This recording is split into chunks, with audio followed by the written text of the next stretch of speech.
स्वागत है आप सभी का आज की एक भूतिया कहानी में। ये कहानी एक सच्ची घटना पर आधारित है। तो चलिए सुनते हैं आज की कहानी। सोहन, जो कि एक सिविल इंजीनियर था, वह अपने परिवार के साथ मुंबई में रहता था। रविवार का दिन था। सोहन अपने पिताजी के साथ बैठकर अपने गांव के पुश्तैनी मकान के बारे में बात कर रहा था और कह रहा था कि पिताजी, अगर आपकी आज्ञा हो तो कुछ दिनों की छुट्टी लेकर मैं अपने गांव रातोड़ी घूम आता हूं। पिताजी ने जैसे ही यह बात सुनी, उन्होंने तुरंत कहा कि तुम कभी भी रातोड़ी के बारे में बात नहीं करोगे और तुम्हें वहां जाने की जरूरत नहीं है। पिताजी यह बात जानते थे कि उनका गांव रातोड़ी एक श्रापित गांव है जिस पर काकुदा का कहर है। कुछ महीने बीते। सोहन को एक प्रोजेक्ट के सिलसिले में उत्तर प्रदेश जाना था। सोहन ने यह बात अपने घर वालों को बताई। तब पिताजी ने कहा कि तुम अपना प्रोजेक्ट खत्म करके मुंबई जल्द आ जाना और कभी भी रातोड़ी की तरफ मत जाना। सोहन उत्तर प्रदेश पहुंचता है। कुछ दिन प्रोजेक्ट पर काम करता है, लेकिन उसके मन में केवल एक ही बात चलती रहती है कि उसे एक बार अपना गांव रातोड़ी देखना है। तो वह प्रोजेक्ट मैनेजर से कुछ दिन की छुट्टी लेकर अपने गांव की तरफ निकलता है। जब वह अपने गांव रातोड़ी से कुछ दूरी पर रहता है तो उसे एक अजीबोगरीब भयानक आवाज सुनाई देती है।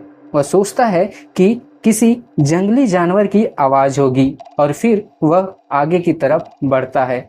उसे अपने गांव रातोड़ी पहुंचते पहुंचते शाम हो जाती है। जब वह अपने मोटरसाइकिल पर सवार होकर गांव की कच्ची सड़कों से अपने पुश्तैनी मकान की तरफ बढ़ता है तो उसकी नज़र गांव के मकानों पर पड़ती है। वह अपनी मोटरसाइकिल कुछ देर के लिए रोककर गांव में बने हर मकान की तरफ देखता है। उसे हर मकान में 2 दरवाजे लगे हुए दिखाई पड़ते हैं, जिसमें एक दरवाज़ा तो नॉर्मल साइज का रहता है, लेकिन जब उसकी नज़र दूसरे दरवाजे पर पड़ती है तो वह थोड़ा सा कंफ्यूज हो जाता है, क्योंकि वह दरवाज़ा इतना छोटा था कि अगर कोई 5 फुट का आदमी मकान के अंदर जाना चाहे तो वह उस दरवाजे से बैठकर मकान के अंदर जा पाएगा। सोहन करीबन शाम के 7 बजे अपने पुश्तैनी मकान पहुंचता है और तभी उसे गांव से कुछ लोगों की आवाज सुनाई देती है कि अपने घर का छोटा दरवाजा सभी लोग खोल दे। सोहन एक पढ़ा लिखा इंसान था, तो वह गांव वालों के इस बात पर ध्यान दिए बिना बड़े दरवाजे से वह अपने मकान में घुसता है। कई सालों से बंद पड़ा उसके पुश्तैनी मकान को मकड़ियों के जालों ने पूरे घर को घेर रखा था। वह किसी तरह मोबाइल का टॉर्च ऑन करके आंगन में पहुंचता है। वह अपने आंगन में खड़े होकर जब अपना पुश्तैनी मकान देखता रहता है, तभी उसको बहुत सारे मधुमक्खियों के भनभनाने की आवाज सुनाई देती है।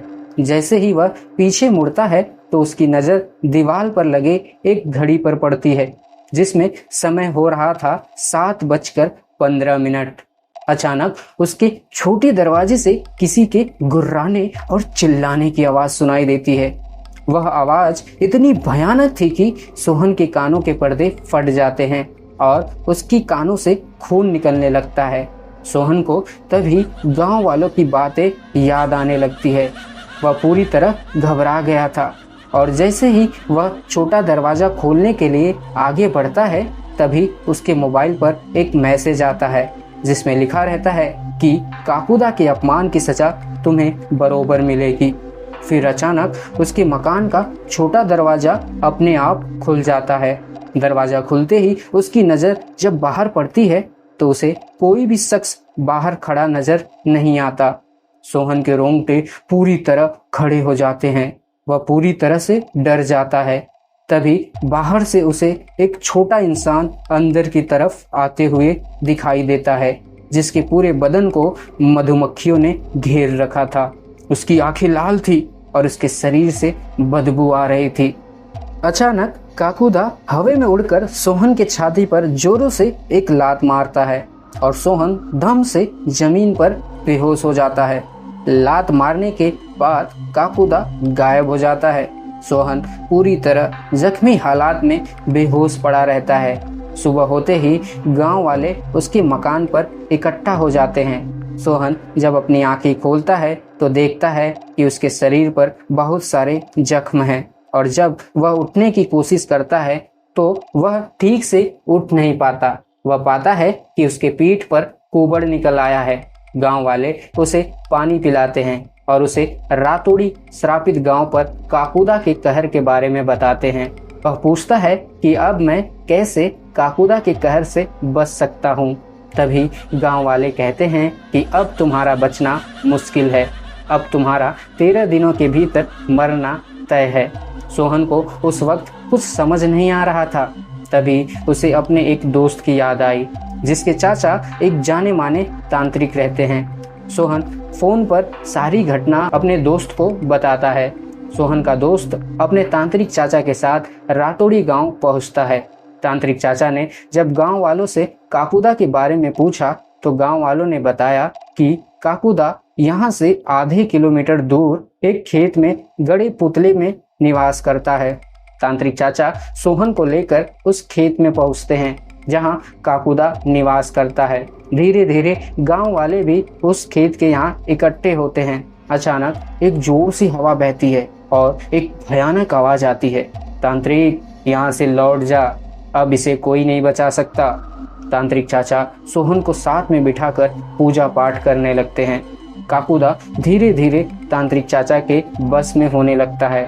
तांत्रिक चाचा काकुदा से उसके बारे में पूछते हैं। काकुदा बताता है कि उसे बचपन में कुश्ती लड़ना बहुत पसंद था। जब वह रोज सुबह शारीरिक व्यायाम खेत में करता तो गांव के लड़के उसका मजाक उड़ाते थे क्योंकि काकुदा हाइट में छोटा था जबकि उम्र में गांव वाले लड़कों से सबसे बड़ा था। जब भी काकुदा गांव के खेत में व्यायाम करता तो गांव के बच्चे उसका बहुत मजाक उड़ाते थे। उससे पूछते कि काकुदा हाइट बढ़ाने के लिए हम कौन सा व्यायाम करें।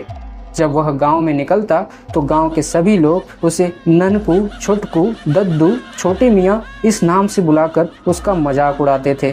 काकुदा इन सब से परेशान होकर उस खेत में अपनी जान दे दिया जहां वह शारीरिक व्यायाम करता था। फिर तांत्रिक चाचा ने पूछा कि तुम इस सोहन को क्यों सजा दे रहे हो, इसने तुम्हारा क्या बिगाड़ा है। काकुदा ने कहा कि मरने के बाद मैंने गांव वालों को बोला था कि हर घर में 2 दरवाजा लगाना, एक तुम सब अपने लिए और एक दरवाजा मेरे लिए, और शाम 7:15 होते ही सभी के मकान का छोटा दरवाजा खुला होना चाहिए। जिसके मकान का छोटा दरवाजा उस समय नहीं खुला होगा मैं उसे जोर से एक लात मारूंगा और उसके पीठ पर एक कुबड़ निकल आएगा और फिर उसकी 13 दिन में मृत्यु हो जाएगी। काकुदा धीरे धीरे तांत्रिक चाचा को देख रहा था। जैसे ही तांत्रिक चाचा ने मंत्र पढ़ना बंद किया वैसे ही काकुदा ने तांत्रिक चाचा का गर्दन उखाड़कर खेत में फेंक दिया। ये देखकर वहां इकट्ठे गांव वाले सभी गांव की तरफ भागने लगे। तभी सोहन का दोस्त सोहन को लेकर अपनी गाड़ी में बिठाकर रातोड़ी गांव से भाग रहा था। कुछ देर जाते ही अचानक उसकी गाड़ी बिगड़ गई और जब सोहन के दोस्त ने सामने देखा तो काकुदा हवा में उड़ रहा था। काकुदा ने सोहन के दोस्त का गर्दन भी तांत्रिक चाचा जैसे उखाड़कर सड़क पर फेंक दिया। ये सब देखकर सोहन गाड़ी में बेहोश हो गया। काकुदा ने सोहन को उठाकर उसके पुश्तैनी मकान में ऊपर से फेंक दिया। सोहन दर्द से बहुत तड़प रहा था। गांव वाले भी चाहकर उसकी मदद नहीं कर पा रहे थे और फिर एक दिन काकुदा के कहर से सोहन इस दुनिया को छोड़कर बहुत दूर चला गया। कहा जाता है काकुदा आज भी रातोड़ी श्रापित गांव में अपने अपमान का बदला लेते रहता है।